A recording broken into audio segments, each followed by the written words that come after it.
Okay, guys, today we're going to learn about the the biology of influenza.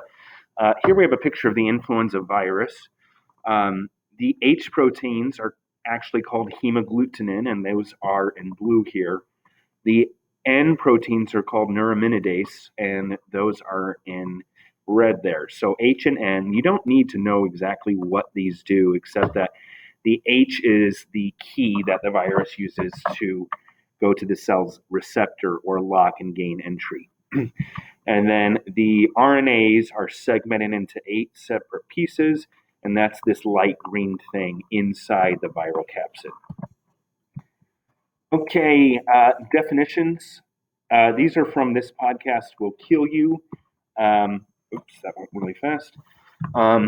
In To save time, because this screencastify only lets me do 5 minutes, the only two I'm going to go with are the virion, which is just an infectious viral particle, and this I can't see the last one because it's covering my screen. Okay, progeny. That's a new copies of our virus particles. So the progeny are kind of like daughter cells in cells, but we don't call them daughter viruses. They're called progeny.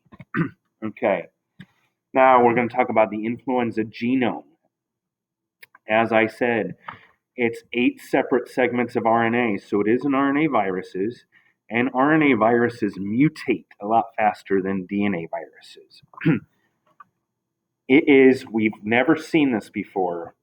It's a negative sense, single-stranded RNA genome. Now, some viruses are double-stranded RNA, so we do distinct between single-stranded RNA and double-stranded RNA when it comes to viruses. But what is this negative sense? So negative sense, it means that it is complementary to the protein-coding strand of messenger RNA. So a positive strand of RNA codes for protein, and a negative sense is its complement. It does not code for protein. It will have to be copied into a positive strand in order to make protein. And I will show a video about that later. Now, because it has an RNA genome, it requires an RNA-dependent RNA polymerase to make copies of its genome. And it brings its own polymerase. So remember, polymerase is an enzyme that makes RNA or DNA. And in humans, we have DNA polymerase, which uses DNA as a template and makes DNA. And then we have RNA polymerase, which uses DNA as a template and makes RNA. But we don't have anything in our bodies that takes RNA and makes an RNA copy from that. So the virus has to bring its own. Okay, now the influenza structure. It's got the H and N proteins. Those are antigens that stick out on the outside of the virus through a lipid membrane. And it gets this lipid membrane from the host cell when it breaks free. There are 16 possible H proteins and 9 possible N proteins that lead to different strains like H1N1 or H5N3. This is one of the reasons why we have to get a flu shot every year, because there are so many different possibilities of H and N that make it a completely different strain. And so these keys, specifically the H protein, are what bind the cell's locks to gain entry.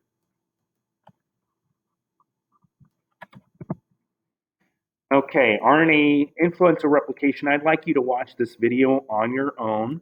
It's a good introduction to how the virus replicates in your cells. And then influenza replication. This is more involved than we've seen before. And I'm not going to necessarily make you memorize these steps, but you have to understand them in order to answer the questions on the test. I feel like the screencastify is going to cut me off pretty soon, so we'll see how far we get.